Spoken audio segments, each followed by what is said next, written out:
Smart et réglo, le droit, rien que le droit dans un sujet. Alors, on parle d'un sujet aujourd'hui qui est vraiment dans l'actualité, qui est le droit à la déconnexion. Il existait bien avant la crise Covid, mais évidemment, le télétravail a peut-être modifié des choses. Djilali Mazzouz, merci de revenir sur notre plateau.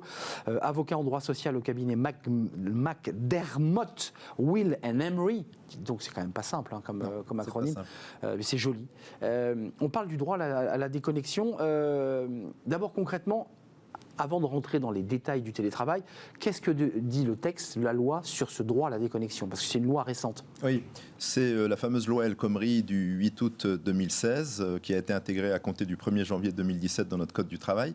Ça ne dit pas grand-chose. Ça nous dit que l'employeur et les partenaires sociaux se doivent de mettre en place tous les dispositifs nécessaires permettant d'assurer un équilibre entre la vie professionnelle et la vie privée et la vie familiale, personnelle et familiale. D'accord, donc avec ça, globalement, c'est assez flou pour qu'il y ait de la jurisprudence et des cas concrets.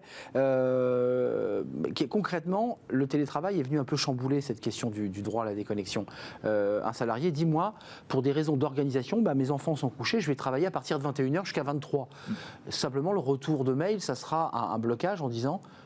ce mail ne sera lu qu'à partir de 9h du matin. Comment ça marche? Comment le télétravail a modifié ou pas d'ailleurs cette question du droit à la déconnexion? Le télétravail, c'est la situation la plus difficile à gérer en termes de déconnexion. Pourquoi? Parce que le principe de déconnexion, c'est de prévenir l'intrusion de la vie professionnelle dans le foyer. Or, le télétravail, c'est l'invitation de la vie professionnelle dans le foyer. Donc cette situation est difficile à gérer. Se déconnecter alors qu'on est chez soi et qu'on est chez soi pour travailler, c'est vraiment problématique. Donc il s'agit de s'organiser. C'est un cadre qui doit être défini précisément et notamment les plages de communication entre le collaborateur en télétravail et l'entreprise doivent être définies, sinon on aboutit à des situations de tension. Mais Djilali, il y a juste un petit souci, c'est que l'employeur ne va pas dire à un salarié qui bosse comme un dingue, il faut impérativement que tu te déconnectes. Enfin, il y a le problème de la surconnexion. Qui est capable de débrancher la prise? Parce que l'employeur dit, après tout, il avait un contrat, il devait répondre très rapidement à un appel d'offres. Enfin, il y a plein de raisons qui justifient le fait qu'on travaille tard. L'employeur est obligé, là? Il y a des règles qui définissent ça? Il y a une obligation qui est présentée habituellement comme essentiellement celle de l'employeur. La réalité, à mon sens, c'est que l'obligation, elle pèse à la fois sur l'employeur et sur le salarié. Ah oui. Le salarié a un droit à la déconnexion, mais il a surtout, et on l'oublie, un devoir à la déconnexion. Le Code du travail invite le salarié à participer lui-même à la préservation de sa santé physique et morale. Il y a un article spécifique dans le Code du travail. Et donc, à mon sens, à ce titre-là, les acteurs de la déconnexion ne sont pas seulement l'employeur qui est là et qui dit stop, stop, stop, c'est aussi le salarié lui-même. Donc, il doit se réglementer, je dirais, se canaliser. Débat des vacances, tiens, parce qu'on va partir pour beaucoup en vacances en août. Comment ça se passe? Parce qu'on a tellement vu de cadres, on les voit à la plage, à la montagne, qui en permanence le nez sur leur téléphone, ils sont connectés, ils continuent à bosser, ils continuent à suivre un peu ce qui se passe. Alors il y a cadre et cadre.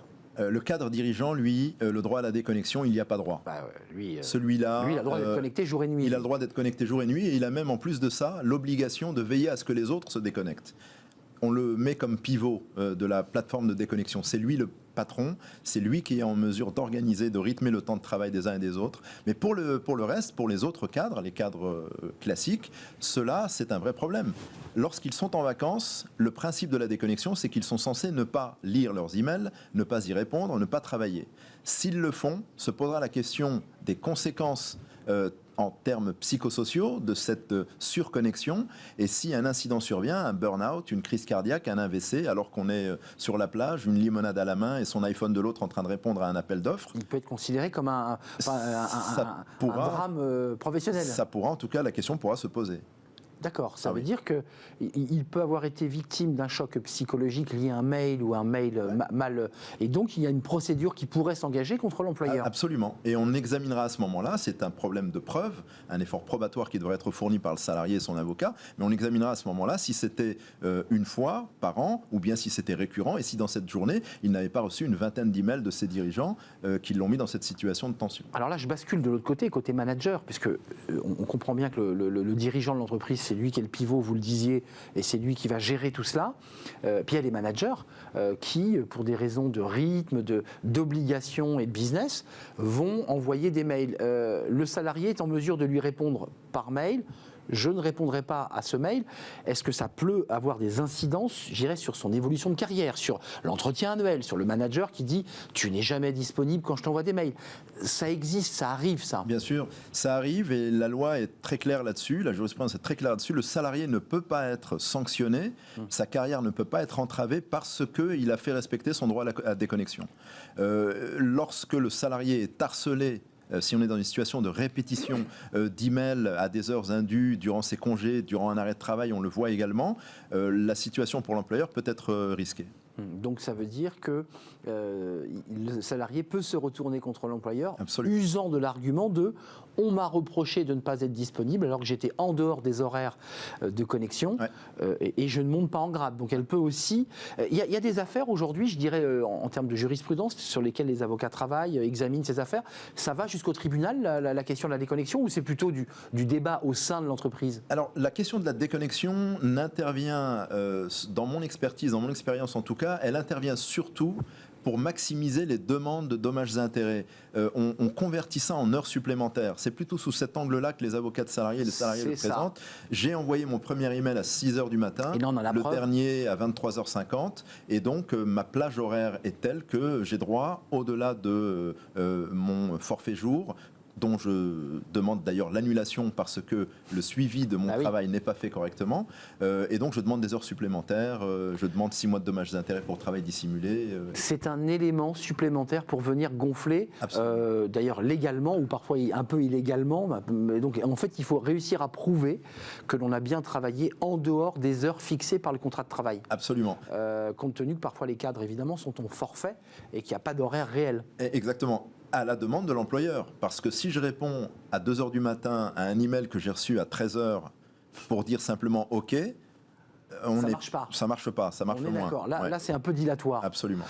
Merci Djilali Mazouz de nous avoir éclairé sur cette question du droit à la connexion. Les vacances commencent. Rangez votre téléphone dans le sac et buvez votre limonade en ne regardant pas votre téléphone. Absolument. Mais c'est vrai que c'est facile à dire, pas si facile à faire. Très difficile. On est tous victimes de cela. On regarde tous nos téléphones en jetant un œil discret à la vie du cabinet, à la vie de la chaîne de télé, à l'environnement. Voilà. Conscience professionnelle parfois. Et voilà, c'est un sujet quand même un peu complexe, je dirais d'éthique personnelle aussi, d'éthique par rapport à son téléphone portable. Merci d'être venu, bonnes vacances, parce que je pense qu'on ne se reverra pas. À la rentrée, j'espère. Merci beaucoup d'être venu nous éclairer assez régulièrement sur notre plateau. Smart et Réglo, c'est terminé, mais on passe à la pause café, évidemment. On part dans l'espace. Comment ça, une pause café dans l'espace? Oui, Fanny Grisper nous emmène dans l'espace. Pourquoi pas? C'est la pause café.